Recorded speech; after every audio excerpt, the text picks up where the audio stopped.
Members are engaging in willful and continuing breach of decorum, and the chair is prepared to direct the Sergeant-at-Arms to restore order to the joint session.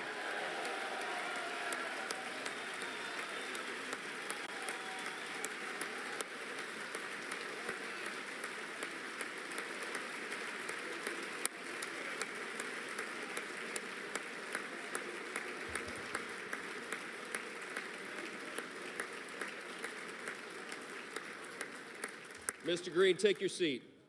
Take your seat, sir. Take your seat. Finding that members continue to engage in willful and concerted disruption of proper decorum, the chair now directs the Sergeant-at-Arms to restore order.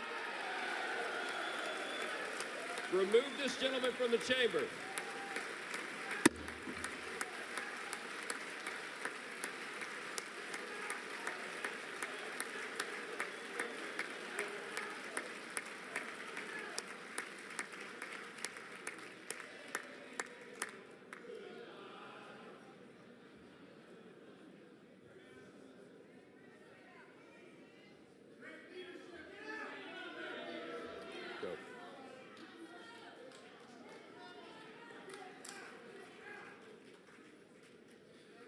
Members are directed to uphold and maintain decorum in the House.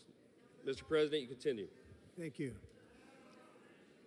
Over the past 6 weeks, I have signed nearly 100 executive orders and taken more than 400 executive actions, a record to restore common sense, safety, optimism, and wealth all across our wonderful land. The people elected me to do the job, and I'm doing it.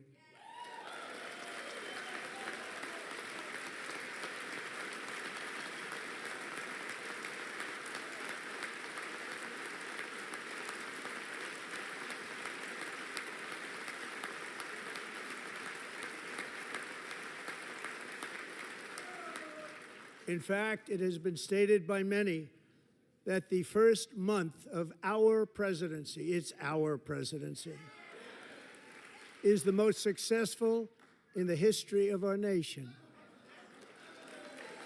By many.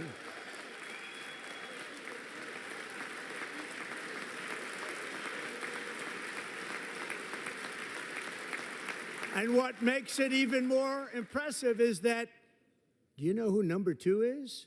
George Washington. How about that? How about that? I don't know about that list, but we'll take it. Within hours of taking the oath of office, I declared a national emergency on our southern border, and I deployed the U.S. military and Border Patrol to repel the invasion of our country. And what a job they've done. As a result, illegal border crossings last month were by far the lowest ever recorded, ever.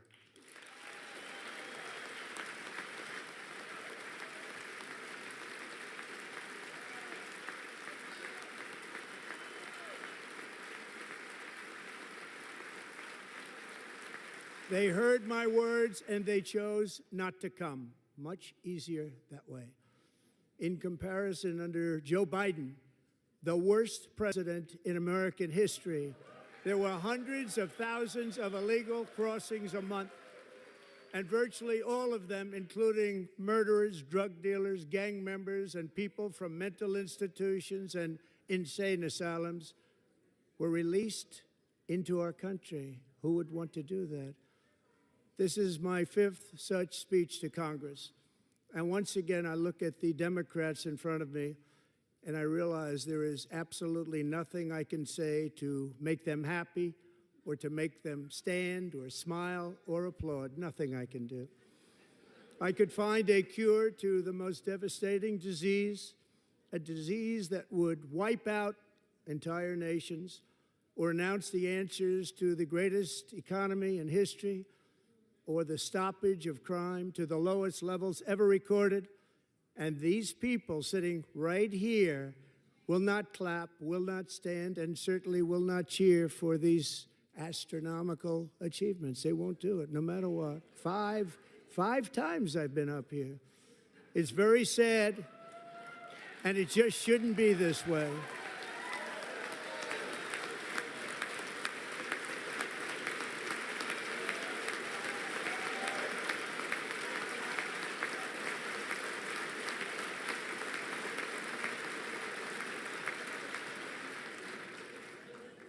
So Democrats sitting before me, for just this one night, why not join us in celebrating so many incredible wins for America? For the good of our nation, let's work together and let's truly make America great again.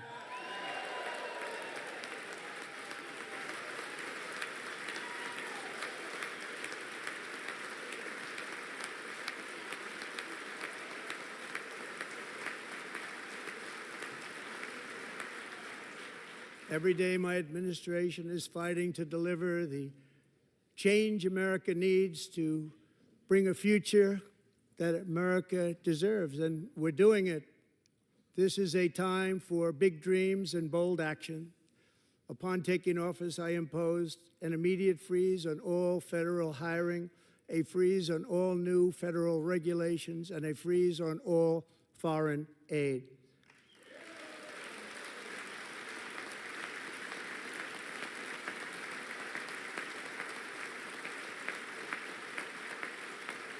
I terminated the ridiculous Green New Scam. I withdrew from the unfair Paris Climate Accord, which was costing us trillions of dollars that other countries were not paying.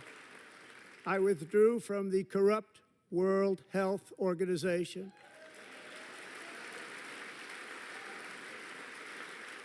And I also withdrew from the anti-American UN Human Rights Council.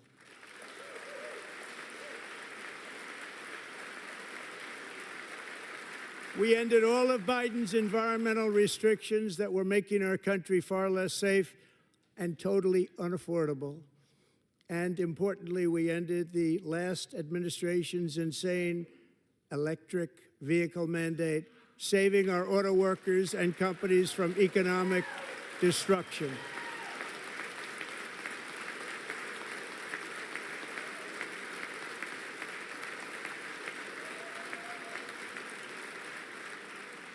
To unshackle our economy, I have directed that for every one new regulation, 10 old regulations must be eliminated, just like I did in my very successful first term.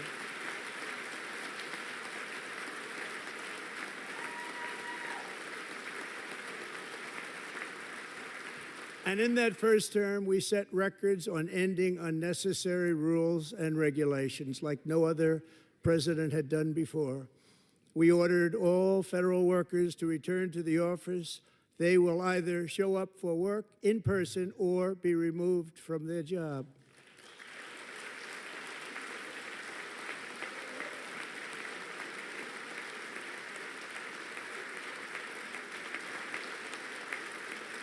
And we have ended weaponized government where, as an example, a sitting president is allowed to viciously prosecute his political opponent, like me. How did that work out? Not too good. Not too good.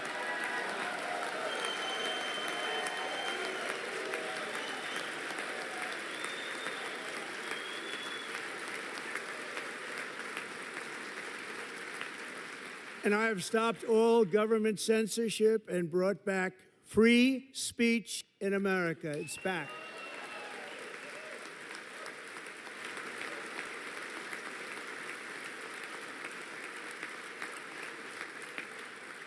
And 2 days ago, I signed an order making English the official language of the United States of America.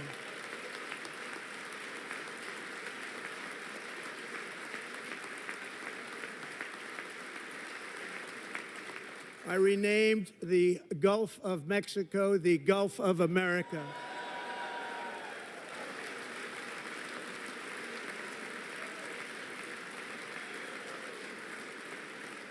And likewise, I renamed, for a great president, William McKinley, Mount McKinley again.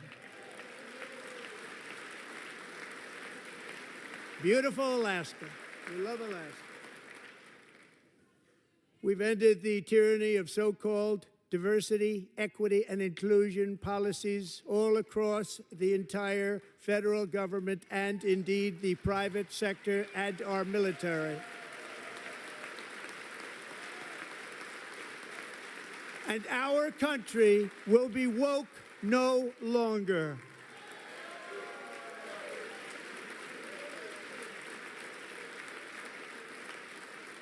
We believe that whether you are a doctor, an accountant, a lawyer, or an air traffic controller, you should be hired and promoted based on skill and competence, not race or gender.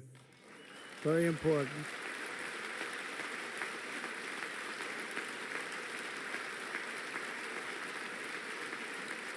You should be hired based on merit. And the Supreme Court, in a brave and very powerful decision, has allowed us to do so. Thank you. Thank you very much. Thank you. We have removed the poison of critical race theory from our public schools, and I signed an order making it the official policy of the United States government that there are only two genders, male and female.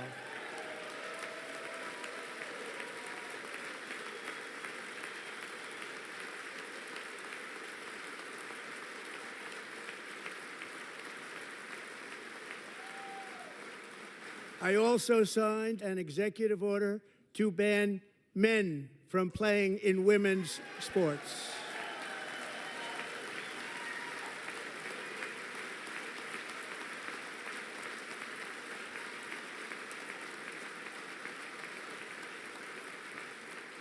Three years ago, Peyton McNabb was an all-star high school athlete, one of the best, preparing for a future in college sports. But when her girls' volleyball match was invaded by a male, he smashed the ball so hard in Peyton's face, causing traumatic brain injury, partially paralyzing her right side, and ending her athletic career. It was a shot like she's never seen before. She's never seen anything like it. Peyton is here tonight in the gallery, and Peyton, from now on, schools will kick the men off the girls' team, or they will lose all federal funding.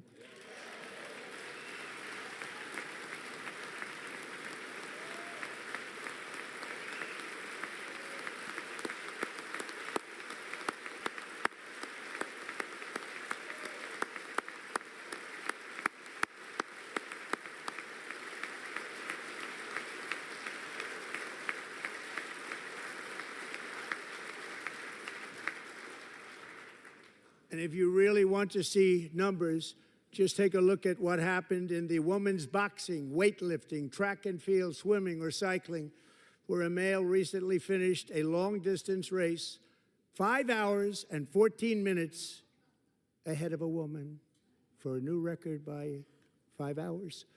Broke the record by 5 hours. It's demeaning for women, and it's very bad for our country. We're not going to put up with it any longer.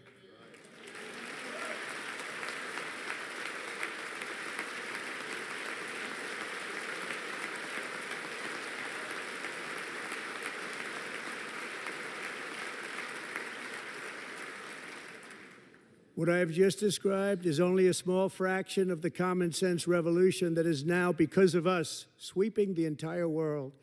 Common sense has become a common theme, and we will never go back. Never. Never going to let that happen. Among my very highest priorities is to rescue our economy and get dramatic and immediate relief to working families. As you know, we inherited from the last administration an economic catastrophe and an inflation nightmare. Their policies drove up energy prices, pushed up grocery costs, and drove the necessities of life out of reach for millions and millions of Americans. They've never had anything like it. We suffered the worst inflation in 48 years, but perhaps even in the history of our country. They're not sure. As president, I'm fighting every day to reverse this damage and make America affordable again.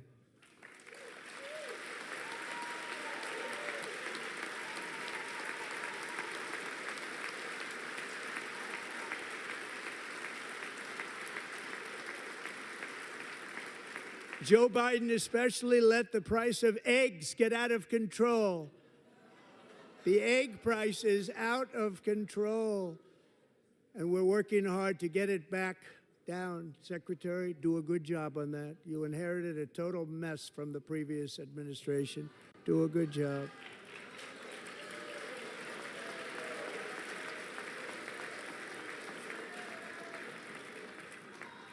A major focus of our fight to defeat inflation is rapidly reducing the cost of energy.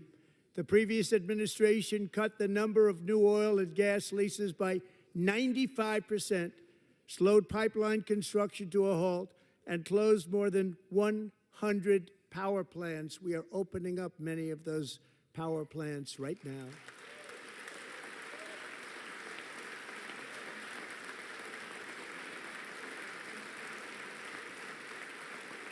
And frankly, we have never seen anything like it.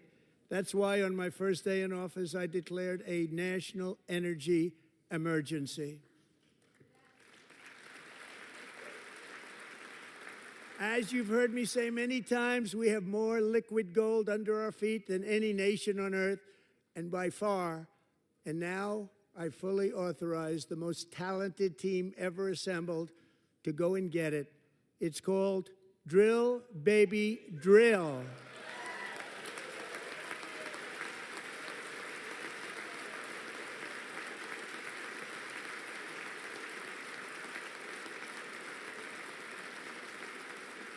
My administration is also working on a gigantic natural gas pipeline in Alaska, among the largest in the world, where Japan, South Korea, and other nations want to be our partner with investments of trillions of dollars each. There's never been anything like that one. It will be truly spectacular. It's all set to go. The permitting is gotten. And later this week, I will also take historic action to dramatically expand production of critical minerals and rare earths here in the USA.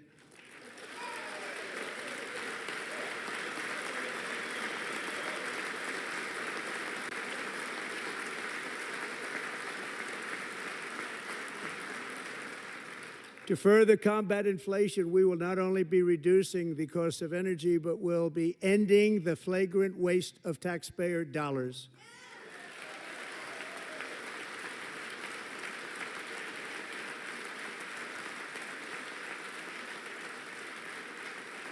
And to that end, I have created the brand new Department of Government Efficiency, DOGE. Perhaps you've heard of it. Perhaps.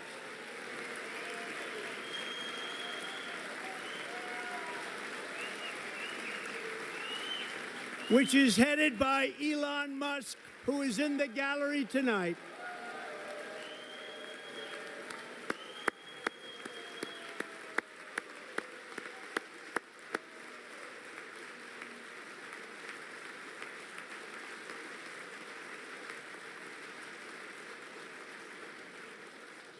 Thank you, Elon. He's working very hard. He didn't need this.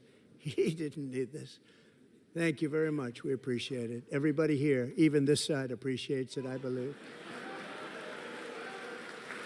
They just don't want to admit that. Just listen to some of the appalling waste we have already identified. $22 billion from HHS to provide free housing and cars for illegal aliens. $45 million for diversity, equity, and inclusion scholarships in Burma.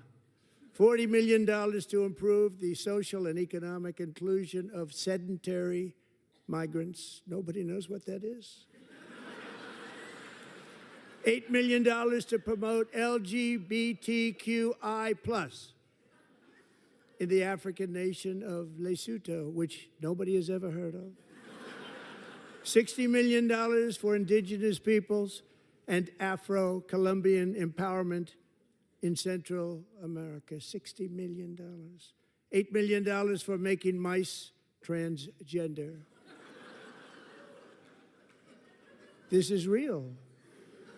$32 million for a left-wing propaganda operation in Moldova. $10 million for male circumcision in Mozambique.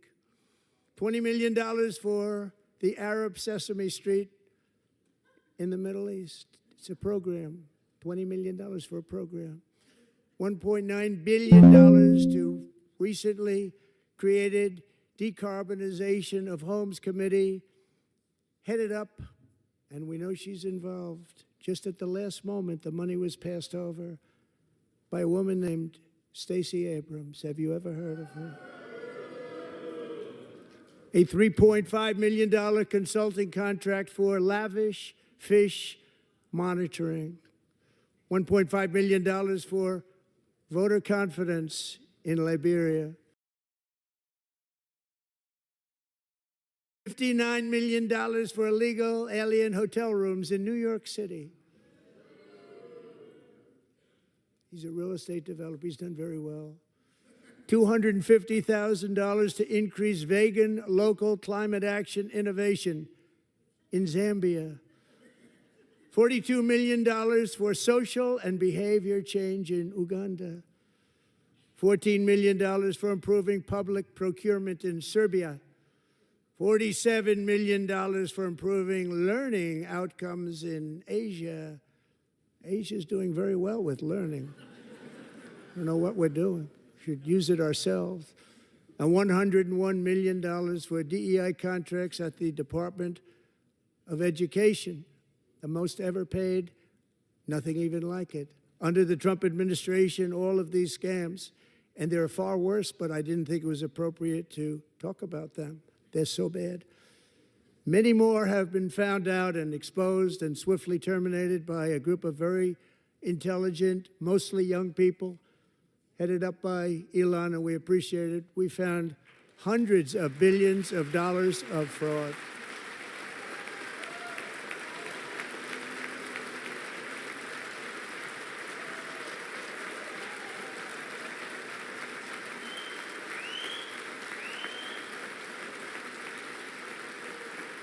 And we've taken back the money and reduced our debt to fight inflation and other things.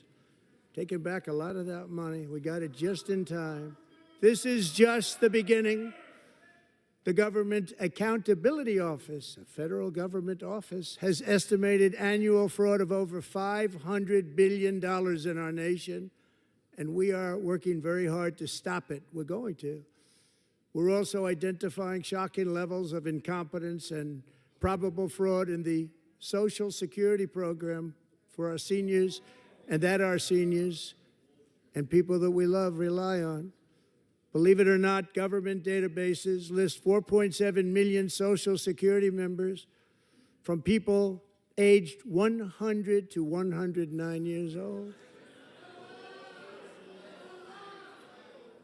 It lists 3.6 million people from ages 110 to 119. I don't know any of them. I know some people that are rather elderly, but not quite that elderly. 3.47 million people from ages 120 to 129. 3.9 million people from ages 130 to 139. 3.5 million people from ages 140 to 149. And money is being paid to many of them, and we're searching right now. In fact, Pam, good luck. Good luck. You're going to find it. But a lot of money is paid out to people because it just keeps getting paid, and nobody does, and it really hurts Social Security and hurts our country. 1.3 million people from ages 150 to 159, and over 130,000 people, according to the Social Security databases, are age over 160 years old. We have a healthier country than I thought, Bobby.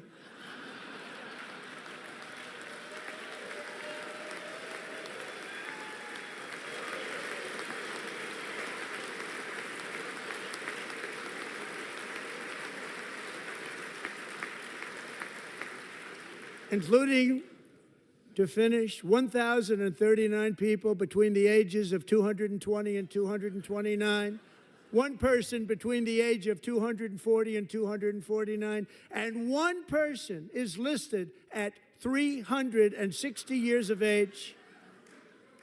More than 100 years. More than 100 years older than our country. But we're going to find out where that money's going, and it's not going to be pretty. By slashing all of the fraud, waste, and theft we can find, we will defeat inflation, bring down mortgage rates, lower car payments and grocery prices, protect our seniors, and put more money in the pockets of American families.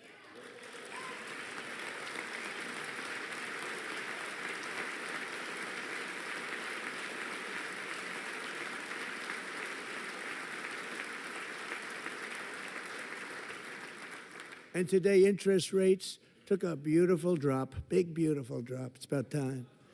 And in the near future, I want to do what has not been done in 24 years, balance the federal budget. We're going to balance it.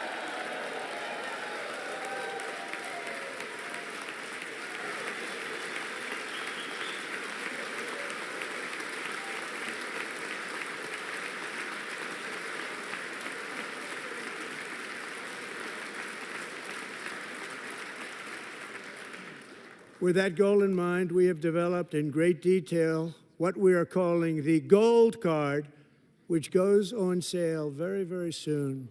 For $5 million, we will allow the most successful job-creating people from all over the world to buy a path to U.S. citizenship. It's like the green card, but better and more sophisticated.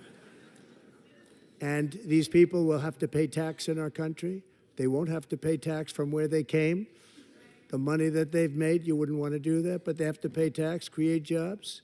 They'll also be taking people out of colleges and paying for them so that we can keep them in our country instead of having them being forced out. Number one, at the top school, as an example, being forced out and not being allowed to stay and create tremendous numbers of jobs and great success for a company out there. So while we take out the criminals, killers, traffickers, and child predators who are allowed to enter our country under the open border policy of these people, the Democrats, the Biden administration, the open border insane policies that you've allowed to destroy our country, we will now bring in brilliant, hardworking, job-creating people. They're going to pay a lot of money, and we're going to reduce our debt with that money.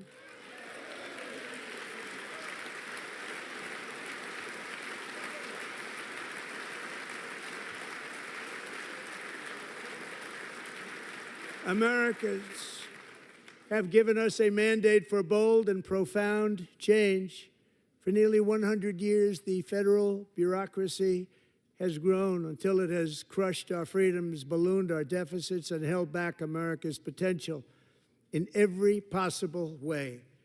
The nation founded by pioneers and risk-takers now drowns under millions and millions of pages of regulations and debt. Approvals that should take 10 days to get instead take 10 years, 15 years, and even 20 years before you're rejected. Meanwhile, we have hundreds of thousands of federal workers who have not been showing up to work. My administration will reclaim power from this unaccountable bureaucracy, and we will restore true democracy to America again.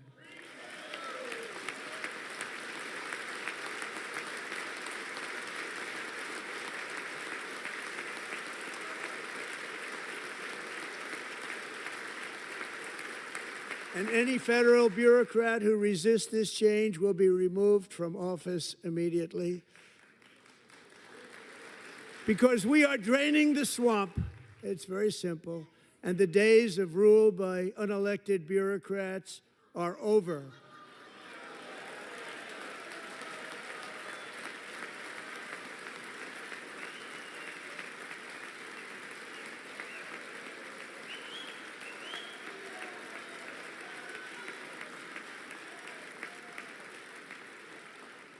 And the next phase of our plan to deliver the greatest economy in history is for this Congress to pass tax cuts for everybody. They're in there. They're waiting for you to vote.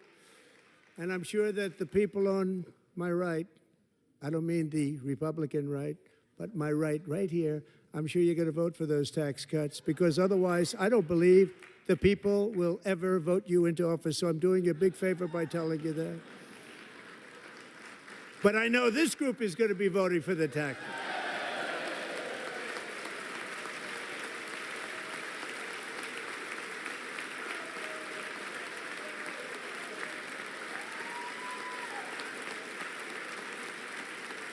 Thank you. It's a very, very big part of our plan. We had tremendous success in our first term with it, a very big part of our plan. We're seeking permanent income tax cuts all across the board. And to get urgently needed relief to Americans hit especially hard by inflation, I'm calling for no tax on tips, no tax on overtime, and no tax on Social Security benefits for our great seniors.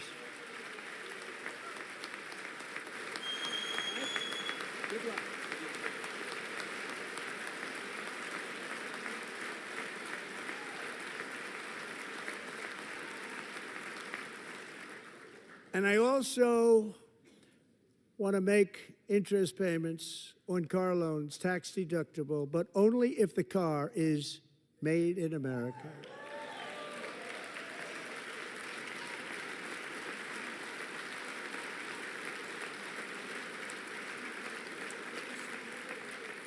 And by the way, we're going to have growth in the auto industry like nobody's ever seen. Plants are opening up all over the place. Deals are being made.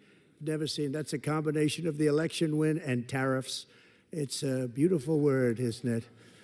That, along with our other policies, will allow our auto industry to absolutely boom. It's going to boom.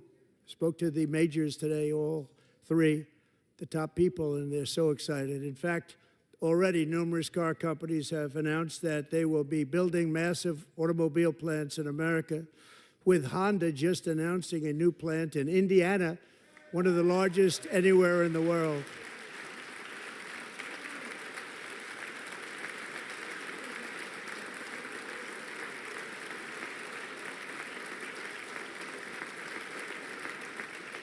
And this has taken place since our great victory on November 5th, a date which will hopefully go down as one of the most important in the history of our country.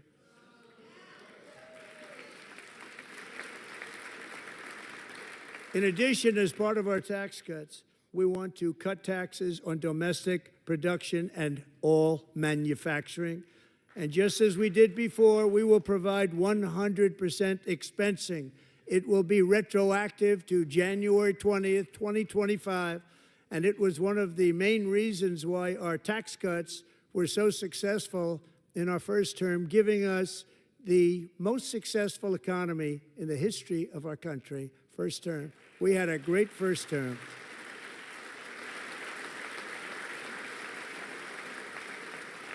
If you don't make your product in America, however, under the Trump administration, you will pay a tariff, and in some cases, a rather large one.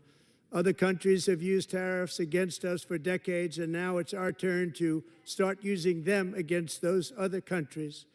On average, the European Union, China, Brazil, India, Mexico, and Canada, have you heard of them? And countless other nations charge us tremendously higher tariffs than we charge them. It's very unfair. India charges us auto tariffs higher than 100%. China's average tariff on our products is twice what we charge them. And South Korea's average tariff is 4 times higher. Think of that, 4 times higher. And we give so much help militarily and in so many other ways to South Korea, but that's what happens. This is happening by friend and foe. This system is not fair to the United States and never was, and so on April 2nd, I wanted to make it April 1st, but I didn't want to be accused of April Fool's Day. That's not, just one day cost us a lot of money. But we're going to do it in April. I'm a very superstitious person. April 2nd, reciprocal tariffs kick in. And whatever they tariff us, other countries, we will tariff them. That's reciprocal, back and forth. Whatever they tax us, we will tax them. If they do non-monetary tariffs to keep us out of their market, then we will do non-monetary barriers to keep them out of our market. There's a lot of that, too. They don't even allow us in their market. We will take in trillions and trillions of dollars and create jobs like we have never seen before. I did it with China, and I did it with others, and the Biden administration couldn't do anything about it because there was so much money they couldn't do anything about it. We have been ripped off for decades by nearly every country on earth, and we will not let that happen any longer.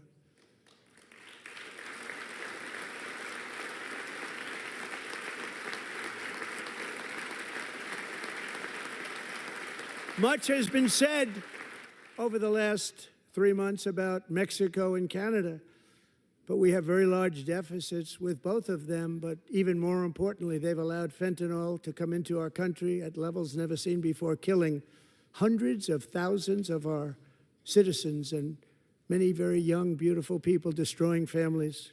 Nobody's ever seen anything like it.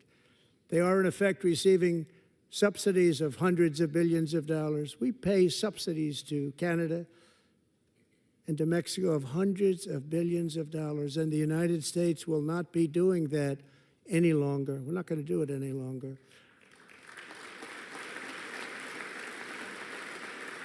Thanks to our America First policies we're putting into place, we have had $1.7 trillion of new investment in America in just the past few weeks. The combination of the election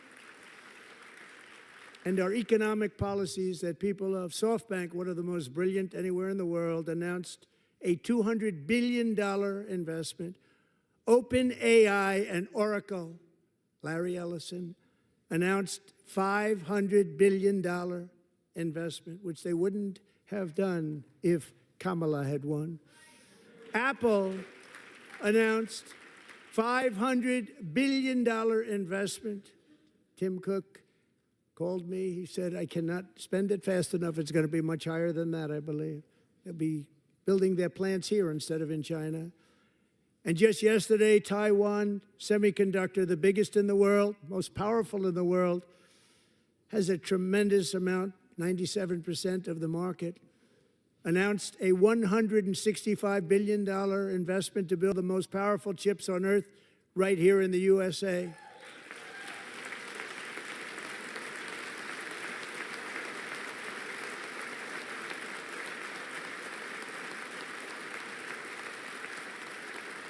And we're not giving them any money. Your CHIPS Act is a horrible, horrible thing. We give hundreds of billions of dollars, and it doesn't mean a thing. They take our money and they don't spend it.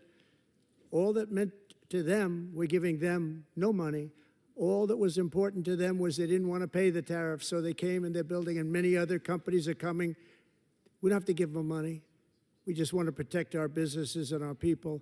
And they will come because they won't have to pay tariffs if they build in America. So it's very amazing. You should get rid of the CHIP Act, and whatever's left over, Mr. Speaker, you should use it to reduce debt or any other reason you want to.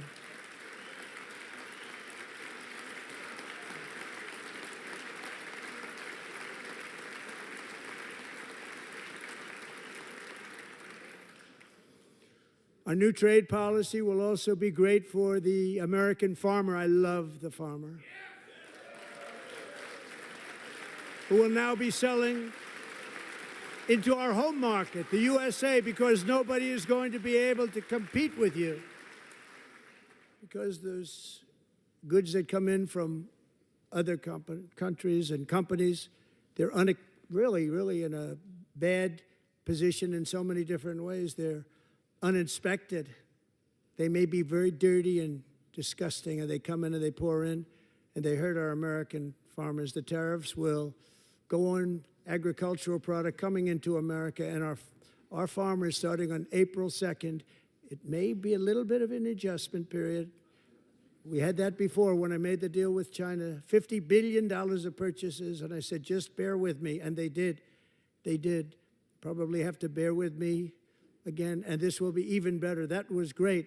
The problem with it was that Biden didn't enforce it. He didn't enforce it. $50 billion of purchases, and we were doing great, but Biden did not enforce it, and it hurt our farmers. But our farmers are going to have a field day right now. So to our farmers, have a lot of fun. I love you too. I love you too. It's all going to happen.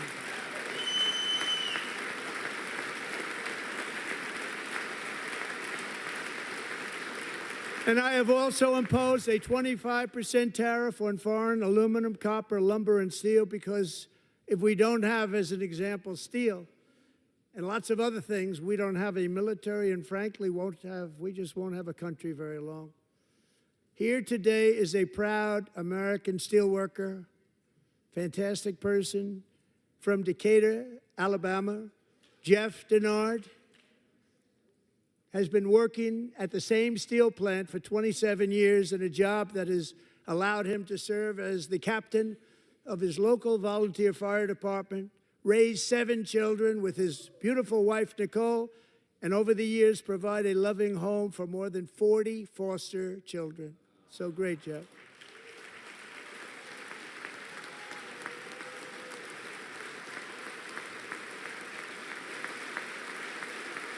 Thank you, Jeff. Thank you, Jeff.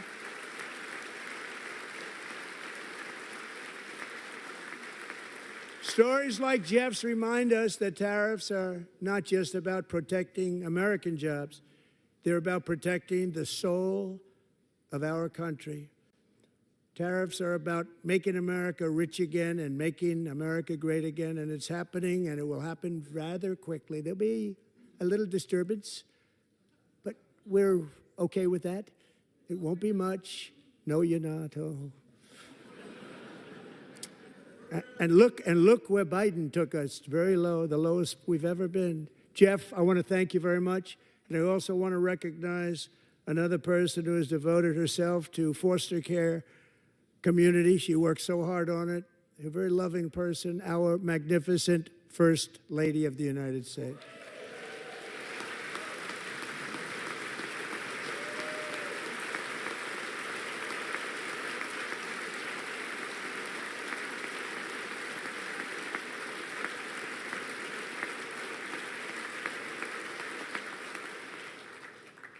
Melania's work has yielded incredible results, helping prepare our nation's future leaders as they enter the workforce. Our First Lady is joined by 2 impressive young women, very impressive. Haley Ferguson, who benefited from the First Lady's Fostering the Future initiative and is poised to complete her education and become a teacher. And Elliston Berry, who became a victim of an illicit deepfake image produced by a peer. With Elliston's help, the Senate just passed the Take It Down Act, and this is so important. Thank you very much, John. John Thune, thank you. Stand up, John. Thank you, John.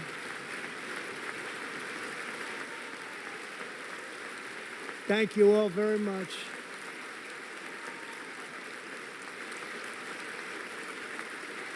Thank you. And thank you to John Thune and the Senate. Great job.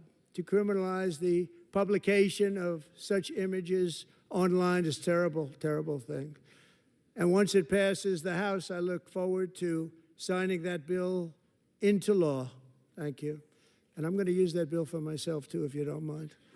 Because nobody gets treated worse than I do online. Nobody.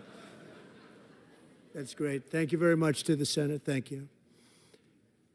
But if we truly care about protecting Americans' children, no step is more crucial than securing America's borders. Over the past 4 years, 21 million people poured into the United States. Many of them were murderers, human traffickers, gang members, and other criminals from the streets of dangerous cities all throughout the world. Because of Joe Biden's insane and very dangerous open border policies, they are now strongly embedded in our country, but we are getting them out and getting them out fast.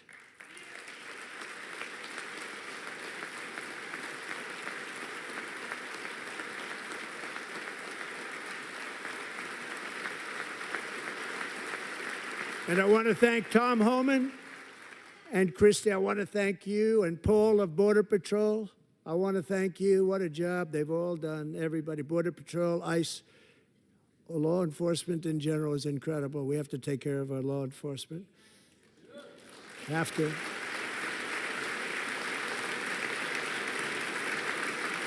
Last year,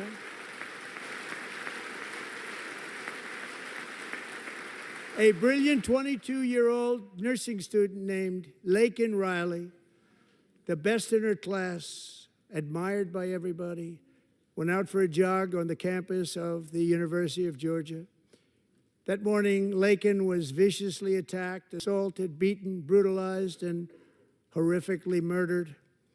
Laken was stolen from us by a savage illegal alien gang member who was arrested while trespassing across Biden's open southern border and then set loose into the United States under the heartless policies of that failed administration. It was indeed a failed administration. He had then been arrested and released in a Democrat-run sanctuary city, a disaster, before ending the life of this beautiful young angel. With us this evening are Laken's beloved mother, Allison, and her sister, Lauren.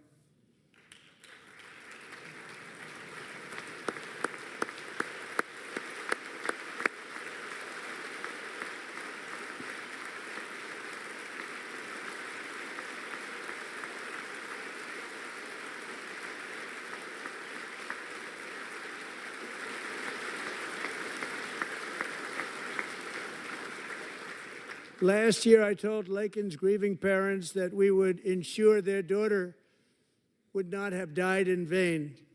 That's why the very first bill I signed into law as your 47th president mandates the detention of all dangerous criminal aliens who threaten public safety. It's a very strong, powerful act.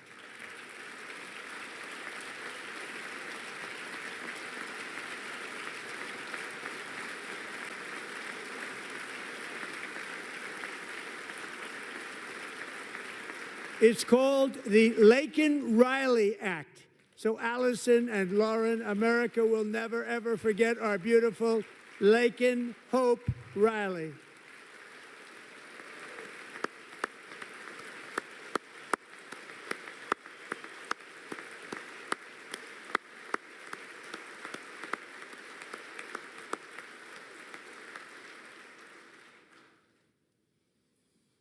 Thank you very much.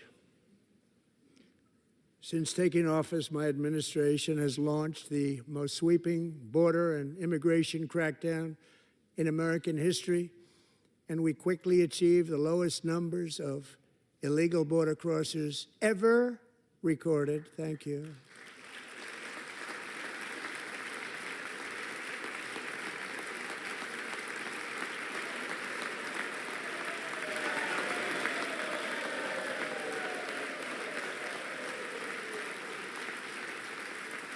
The media and our friends in the Democrat Party kept saying we needed new legislation, we must have legislation to secure the border.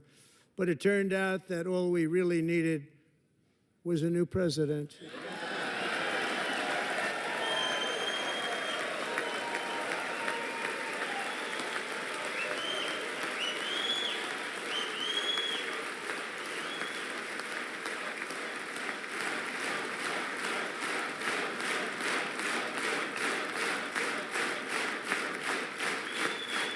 Thank you. Joe Biden didn't just open our borders, he flew illegal aliens over them to overwhelm our schools, hospitals, and communities throughout the country. Entire towns like Aurora, Colorado, and Springfield, Ohio, buckled under the weight of the migrant occupation and corruption like nobody's ever seen before. Beautiful towns destroyed. Now, just as I promised in my inaugural address, we are achieving the great liberation of America.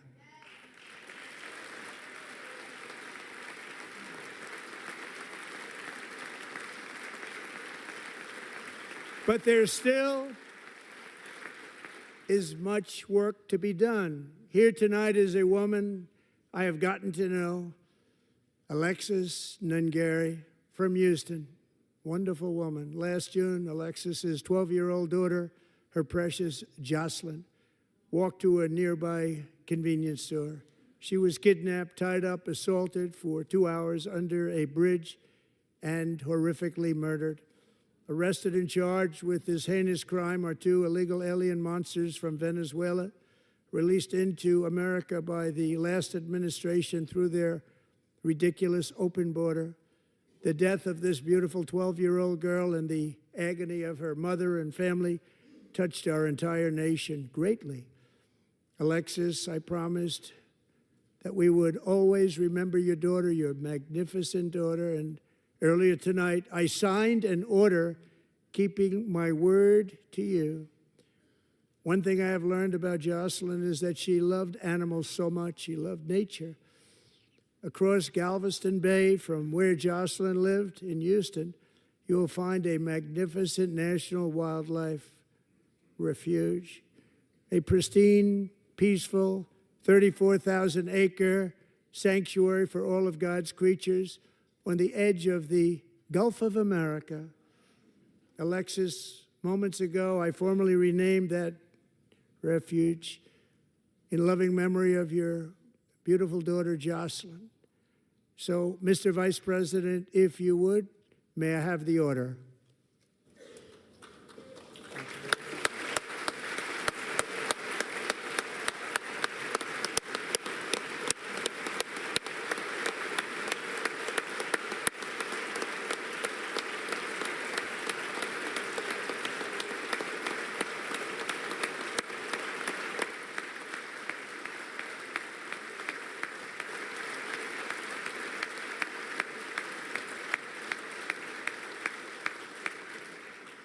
Thank you very much.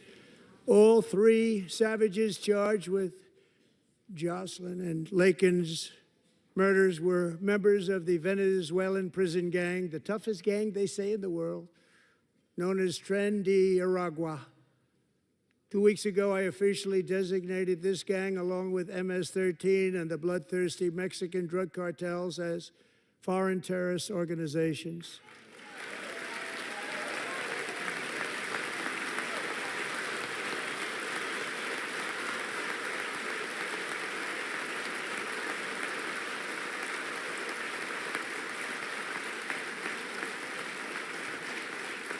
They are now officially in the same category as ISIS, and that's not good for them. Countless thousands of these terrorists were welcomed into the U.S. by the Biden administration. But now every last one will be rounded up and forcibly removed from our country, or, if they're too dangerous, put in jails, standing trial in this country, because we don't want them to come back ever. With us this evening is a warrior on the front lines of that battle, Border Patrol Agent Roberto Ortiz. Great guy.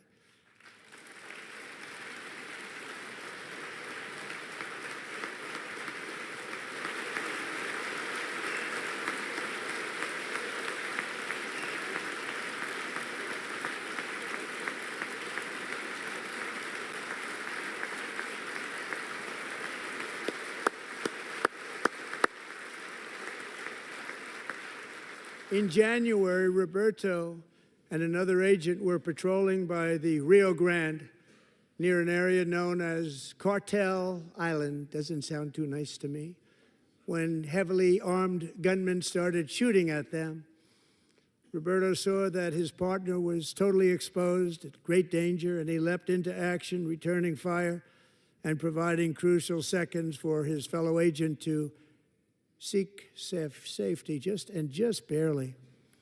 I have some of the prints of that event, and it was not good. Agent Ortiz, we salute you for your great courage and for your line of fire that you took and for the bravery that you showed. We honor you, and we will always honor you. Thank you, Roberto, very much.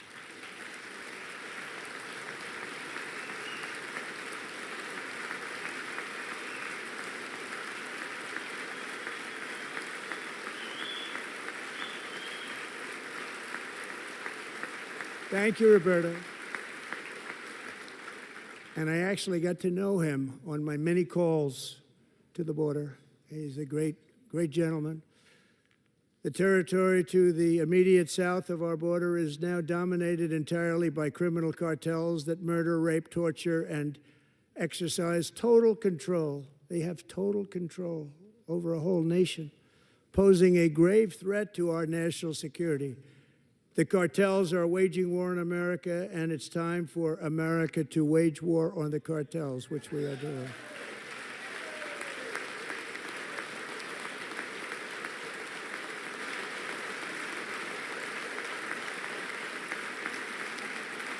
Five nights ago, Mexican authorities, because of our tariff policies being imposed on them, think of this, handed over to us 29 of the biggest cartel leaders in their country. That has never happened before. They want to make us happy. First time ever. But we need Mexico and Canada to do much more than they've done, and they have to stop the fentanyl and drugs pouring into the USA. They're going to stop it. I have sent Congress a detailed funding request laying out exactly how we will eliminate these threats to protect our homeland and complete the largest deportation operation in American history, larger even than current record holder President Dwight D. Eisenhower, a moderate man, but someone who believed very strongly in borders. Americans expect Congress to send me this funding without delay so I can sign it into law. So, Mr. Speaker, John Thune, both of you, I hope you're going to be able to do that, Mr. Speaker. Thank you. Mr. Leader, thank you. Thank you very much. And let's get it to me. I'll sign it so fast, you won't even believe it.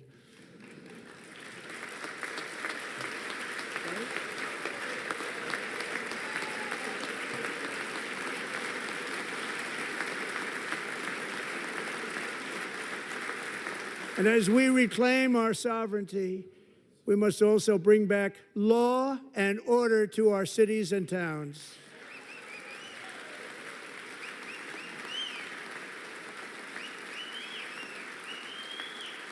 In recent years, our justice system has been turned upside down by radical left lunatics. Many jurisdictions virtually ceased enforcing the law against dangerous repeat offenders while weaponizing law enforcement against political opponents like me. My administration has acted swiftly and decisively to restore fair, equal, and impartial justice under the constitutional rule of law, starting at the FBI and the DOJ. Pam, good luck. Cash, wherever you may be, good luck. Good luck. Pam Bondi. Good luck. So important. Going to do a great job. Cash, thank you. Thank you, Cash.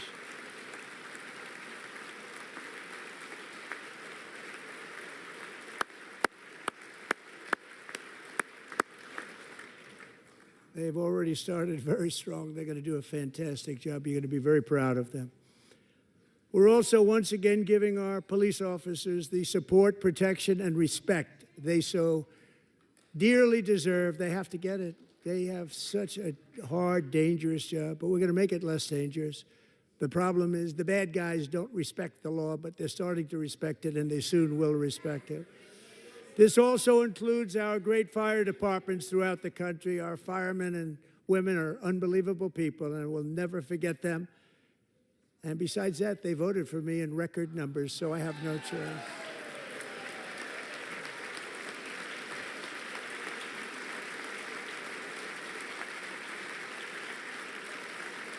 One year ago this month, 31-year-old New York police officer Jonathan Diller, unbelievably wonderful person and a great officer, was gunned down at a traffic stop on Long Island. I went to his funeral. The vicious criminal charged with his murder had 21 prior arrests, and they were rough arrests, too. He was a real bad one. The thug in the seat next to him had 14 prior arrests, and went by the name of Killer. He was Killer. He killed other people, they say, a lot of them.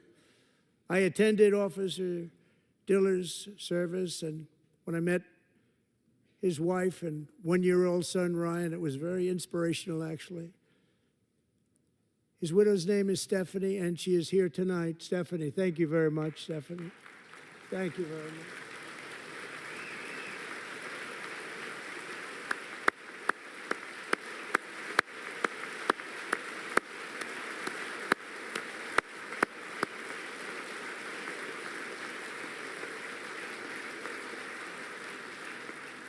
Stephanie, we're going to make sure that Ryan knows his dad was a true hero, New York's finest, and we're going to get these cold-blooded killers and repeat offenders off our streets, and we're going to do it fast. Got to stop it. They get out with 28 arrests. They push people into subway trains. They hit people over the head, back of the head with baseball bats. We got to get them out of here. I've already signed an executive order requiring a mandatory death penalty for anyone who murders a police officer. And tonight I'm asking Congress to pass that policy into permanent law.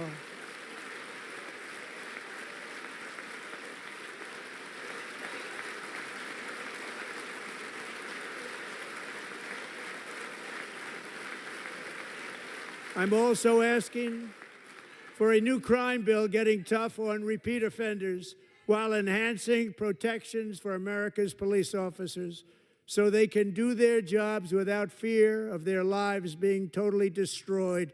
They don't want to be killed. We're not going to let them be killed. Joining us in the gallery tonight is a young man who truly loves our police. His name is DJ Daniel. He is 13 years old, and he has always dreamed of becoming a police officer.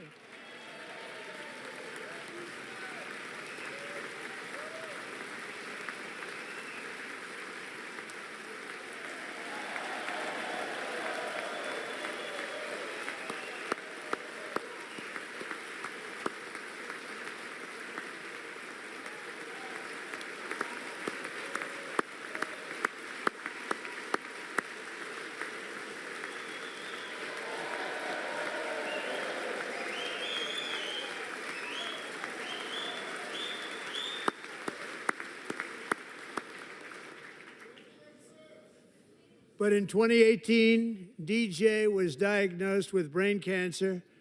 The doctors gave him 5 months at most to live. That was more than 6 years ago.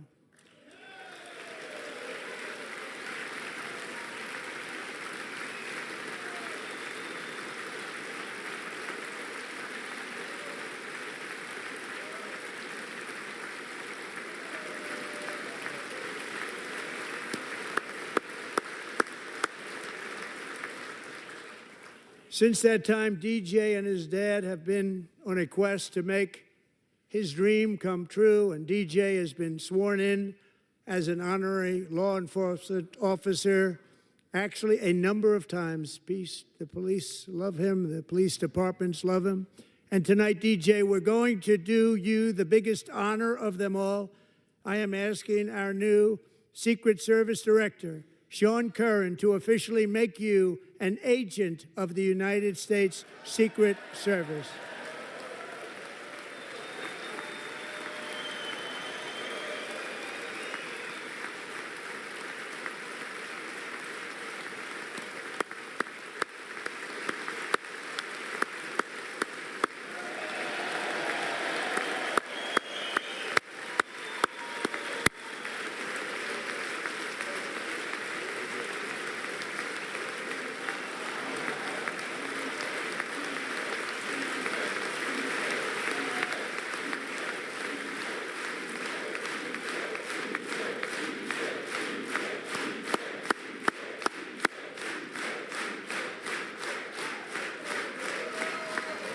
Thank you, DJ.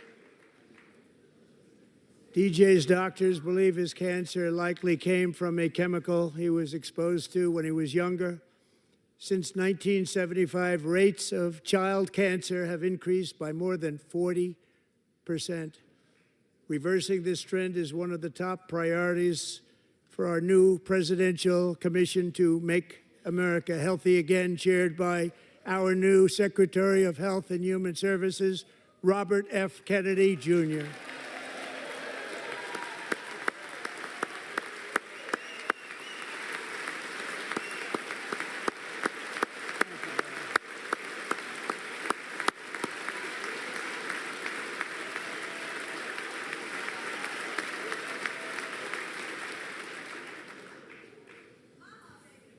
With the name Kennedy, you would have thought everybody over here would have been cheering. How quickly they forget. Our goal is to get toxins out of our environment, poisons out of our food supply, and keep our children healthy and strong.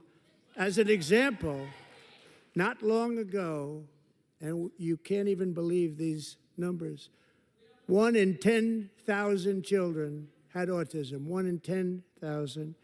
And now it's 1 in 36. There's something wrong. 1 in 36. Think of that. So we're going to find out what it is, and there's nobody better than Bobby and all of the people that are working with you. You have the best to figure out what is going on. Okay, Bobby? Good luck. It's a very important job. Thank you. Go get him.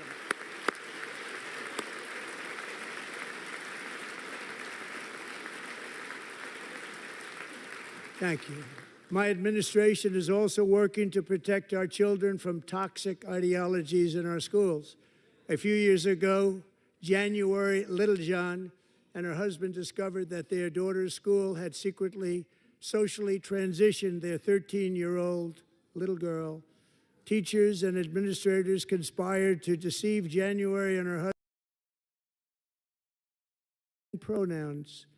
They, them pronoun, actually, all without telling January, who is here tonight and is now a courageous advocate against this form of child abuse. January, thank you. Thank you. Thank you very much. Thank you.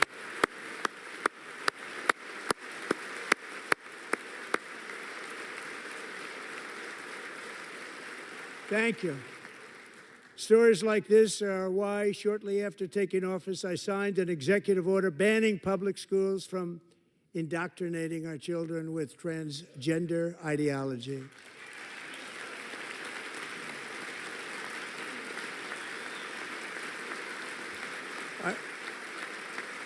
I also signed an order to cut off all taxpayer funding to any institution that engages in the sexual mutilation of our youth.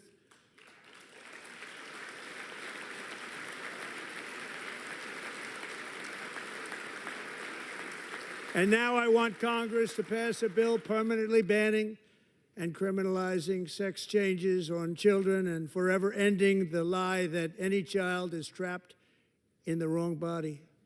This is a big lie.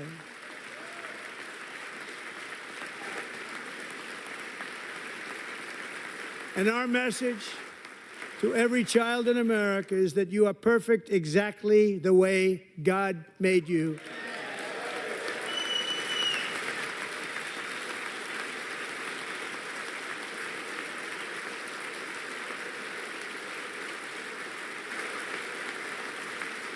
Because we're getting wokeness out of our schools and out of our military, and it's already out, and it's out of our society. We don't want it. Wokeness is trouble. Wokeness is bad. It's gone. It's gone. And we feel so much better for it, don't we? Don't we feel better? Our service members won't be activists and ideologues. They will be fighters and warriors. They will fight for our country. And Pete, congratulations. Secretary of Defense, congratulations.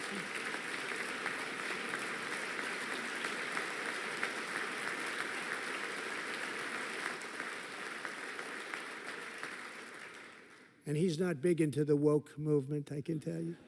I know him well. I am pleased to report that in January, the U.S. Army had its single best recruiting month in 15 years, and that all armed services are having among The best recruiting results ever in the history of our services. What a difference.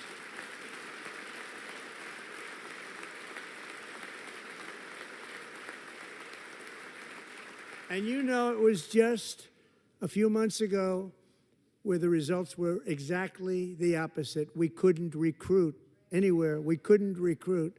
Now we're having the best results just about that we've ever had. What a tremendous turnaround. It's really a beautiful thing to see. People love our country again. It's very simple. They love our country, and they love being in our military again. So it's a great thing, and thank you very much. Great job. Thank you.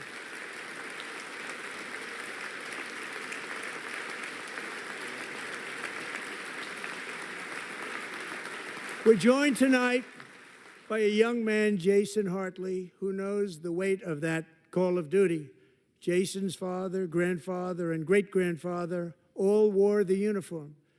Jason tragically lost his dad, who was also a Los Angeles County Sheriff's deputy when he was just a boy, and now he wants to carry on the family legacy of service.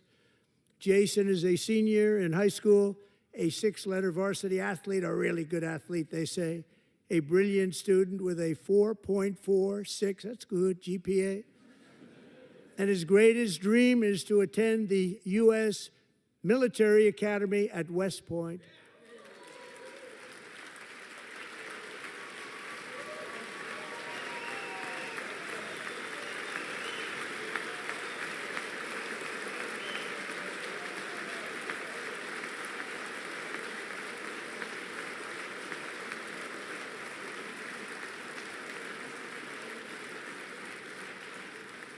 And Jason, that's a very big deal getting in. That's a hard one to get into. But I'm pleased to inform you that your application has been accepted. You will soon be joining the Corps of Cadets.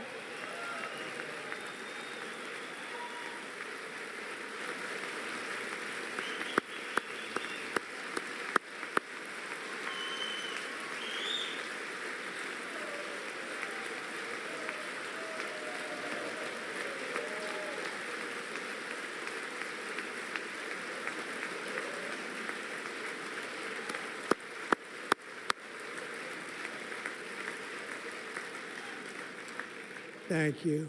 Jason, you're going to be on the long gray line, Jason. As Commander-in-Chief, my focus is on building the most powerful military of the future.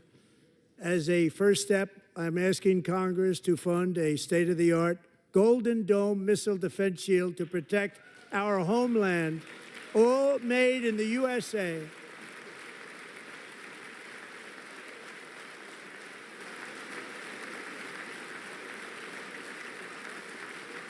And Ronald Reagan wanted to do it long ago, but the technology just wasn't there, not even close. But now we have the technology. It's incredible, actually.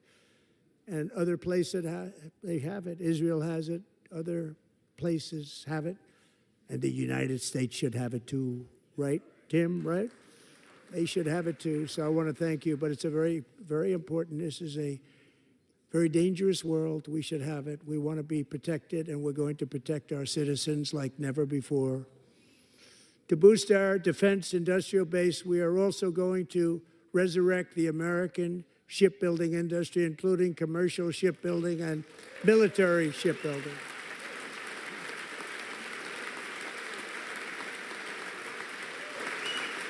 And for that purpose, I am announcing tonight that we will create a new Office of Shipbuilding in the White House and offer special tax incentives to bring this industry home to America where it belongs. We used to make so many ships. We don't make them anymore very much, but we're going to make them very fast, very soon.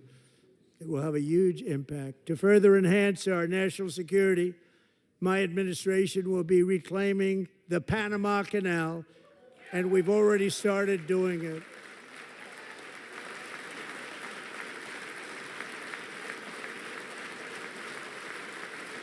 Just today, a large American company announced they are buying both ports around the Panama Canal and lots of other things having to do with the Panama Canal and a couple of other canals. The Panama Canal was built by Americans for Americans, not for others, but others could use it. But it was built at tremendous cost of American blood and treasure. 38,000 workers died building the Panama Canal. They died of malaria. They died of snake bites and mosquitoes. Not a nice place to work. They paid them very highly to go there, knowing there was a 25% chance that they would die. The most expensive project also that was ever built in our country's history, if you bring it up to modern day costs. It was given away by the Carter administration for $1, but that agreement has been violated very severely. We didn't give it to China. We gave it to Panama, and we're taking it back.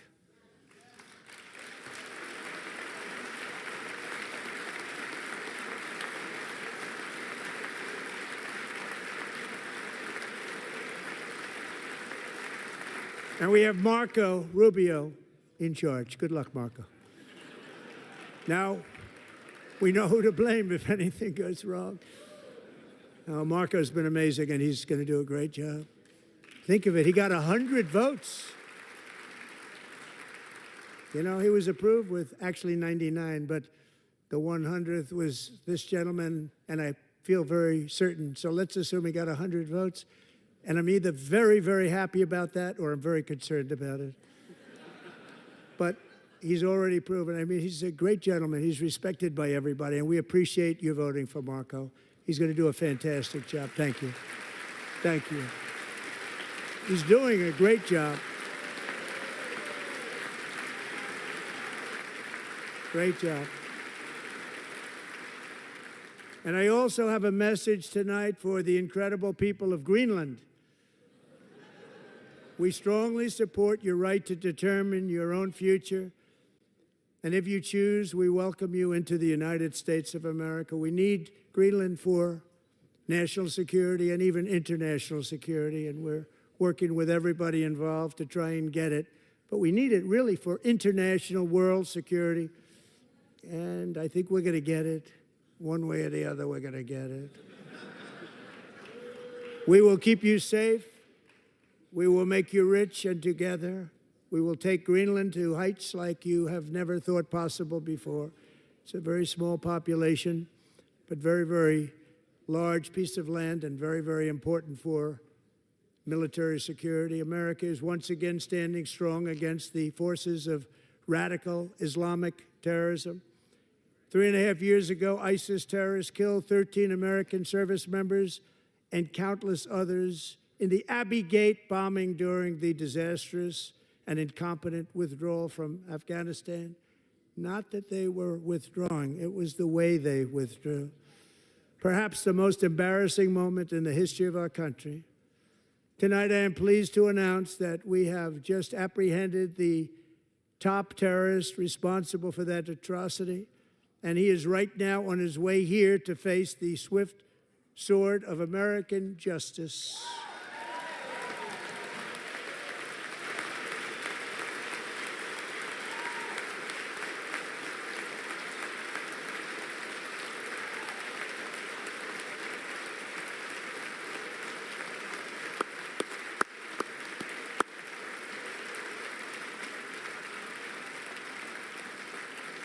And I want to thank especially the government of Pakistan for helping arrest this monster.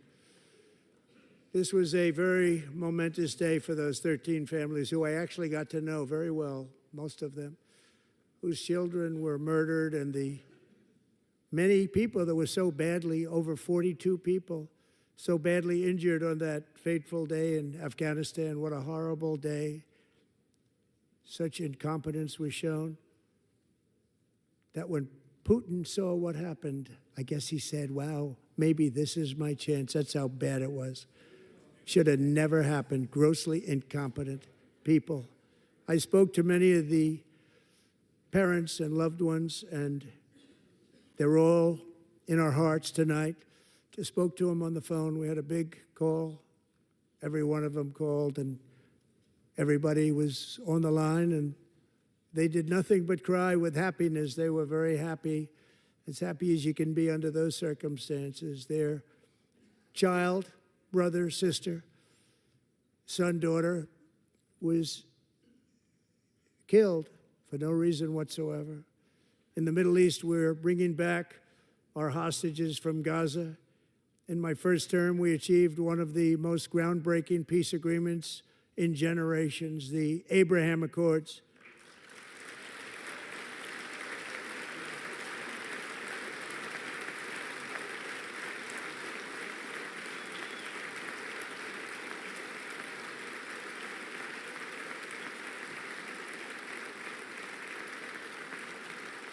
And now we're going to build on that foundation to create a more peaceful and prosperous future for the entire region. A lot of things are happening in the Middle East. People have been talking about that so much lately with everything going on with Ukraine and Russia.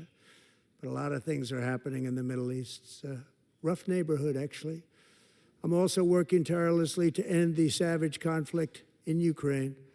Millions of Ukrainians and Russians have been needlessly killed or wounded in this horrific and brutal conflict with no end in sight. The United States has sent hundreds of billions of dollars to support Ukraine's defense with no security, with no anything.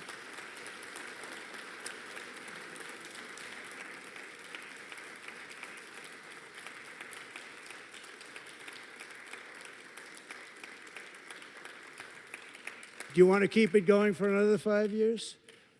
Yeah, you would say Pocahontas says yes.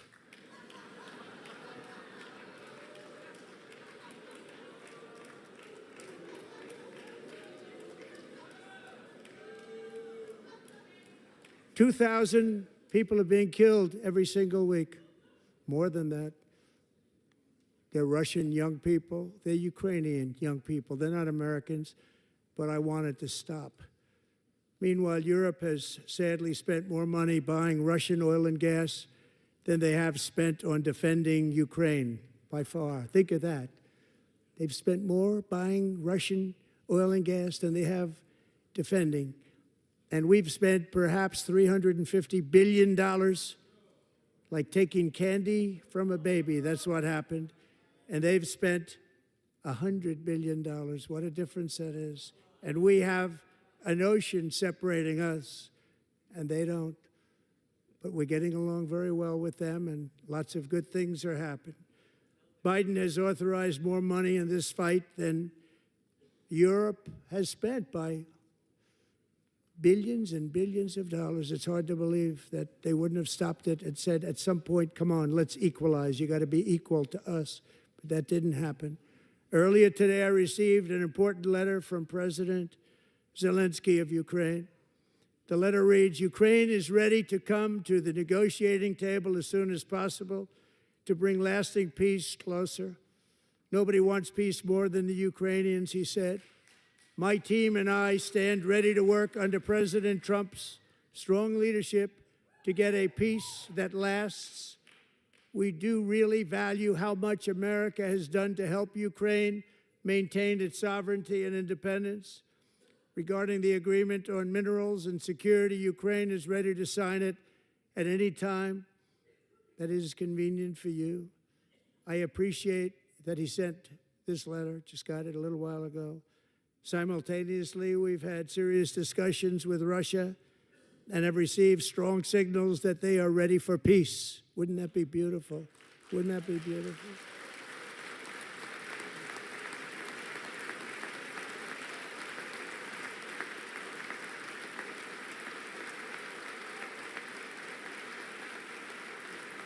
Wouldn't that be beautiful?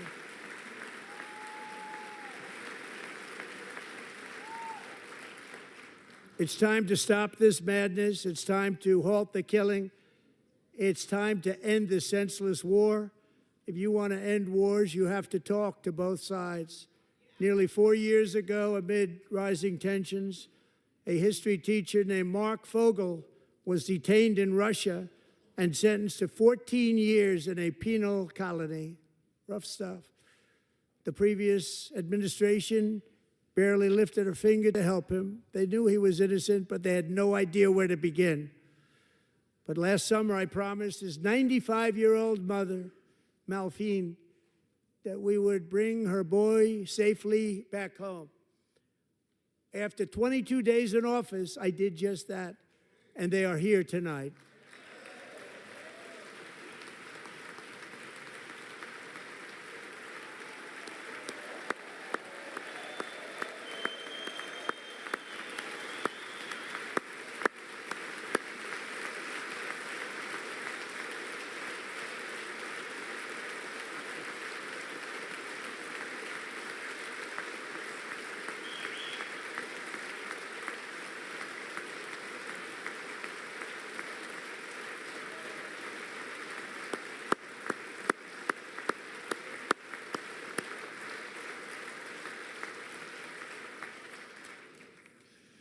To Mark and his great mom, we are delighted to have you safe and sound and with us.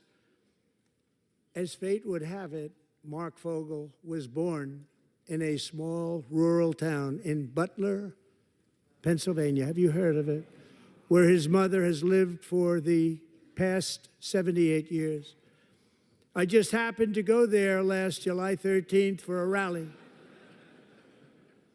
That was not pleasant.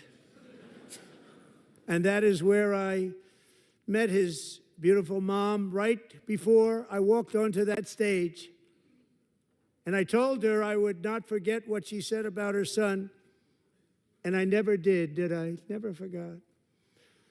Less than 10 minutes later, at that same rally, gunfire rang out, and a sick and deranged assassin unloaded 8 bullets from his sniper's perch into a crowd of many thousands of people.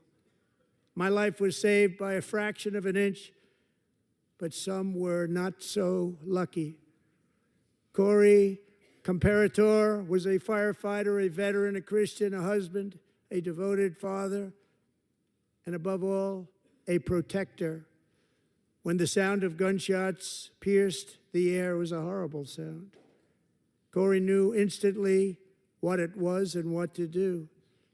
He threw himself on top of his wife and daughters and shielded them from the bullets with his own body. Corey was hit really hard. You know the story from there. He sacrificed his life to save theirs. 2 others, very fine people, were also seriously hit. But thankfully, with the help of 2 great country doctors, we thought they were gone and they were saved. So those doctors had great talent. We're joined by Corey's wife, Helen, who was his high school sweetheart, and their 2 beloved daughters, Allison and Kaylee. Thank you.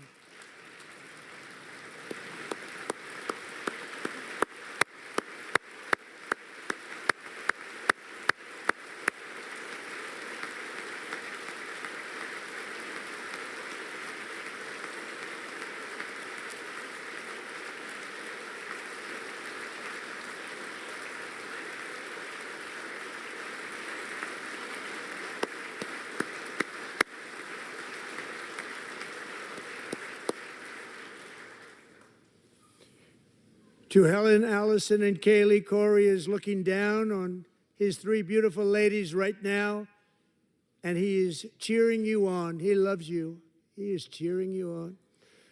Corey was taken from us much too soon, but his destiny was to leave us all with a shining example of the selfless devotion of a true American patriot.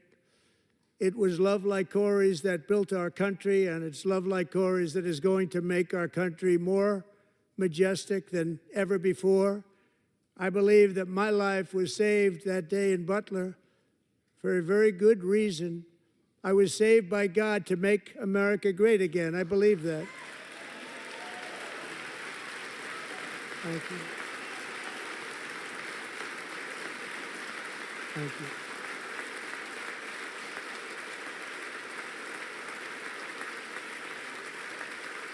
Thank you.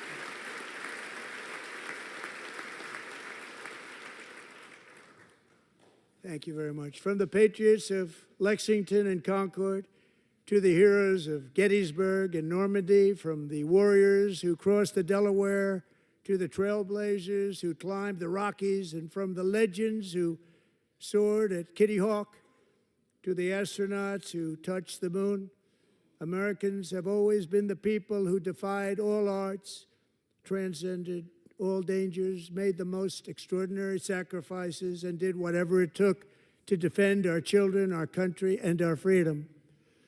And as we have seen in this chamber tonight, that same strength, faith, love, and spirit is still alive and thriving in the hearts of the American people.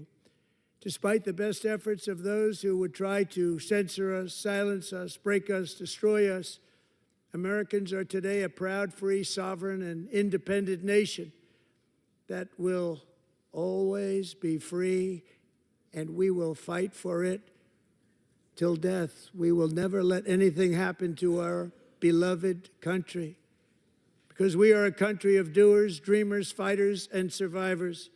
Our ancestors crossed a vast ocean, strode into the unknown wilderness, and carved their fortunes from the rock and soil of a perilous and very dangerous frontier. They chased our destiny across a boundless continent. They built the railroads, laid the highways, and graced the world with American marvels like the Empire State Building, the mighty Hoover Dam, and the towering Golden Gate Bridge. They lit the world with electricity, broke free of the force of gravity, fired up the engines of American industry, vanquished the communists, fascists, and Marxists all over the world, and gave us countless modern wonders sculptured out of iron, glass, and steel. We stand on the shoulders of these pioneers who won and built the modern age, these workers who poured their sweat into the skylines of our cities, these warriors who shed their blood on fields of battle and gave everything they had for our rights and for our freedom. Now it is our time to take up the righteous cause of American liberty. And it is our turn to take America's destiny into our own hands and begin the most thrilling days in the history of our country. This will be our greatest era. With God's help, over the next 4 years, we are going to lead this nation even higher, and we are going to forge the freest, most advanced, most dynamic, and most dominant civilization ever to exist on the face of this earth. We are going to create the highest quality of life, build the safest and wealthiest and healthiest and most vital communities anywhere in the world.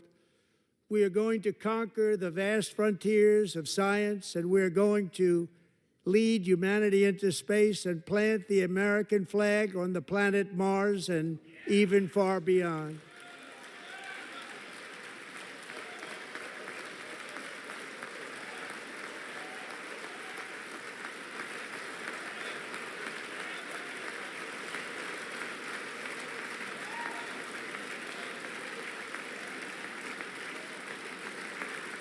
And through it all, we are going to rediscover the unstoppable power of the American spirit.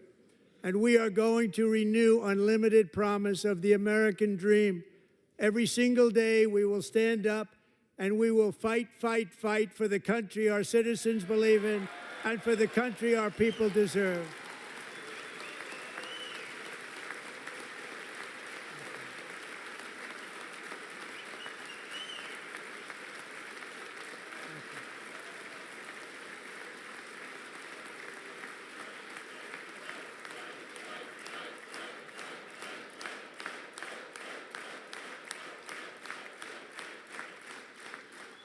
My fellow Americans, get ready for an incredible future, because the golden age of America has only just begun.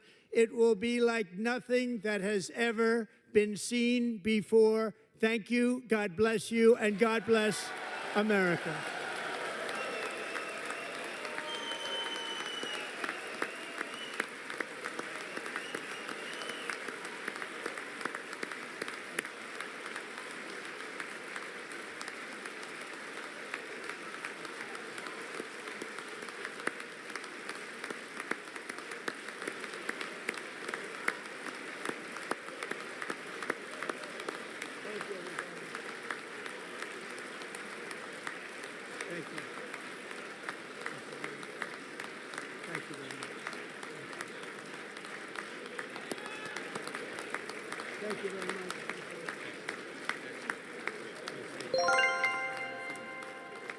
you very much.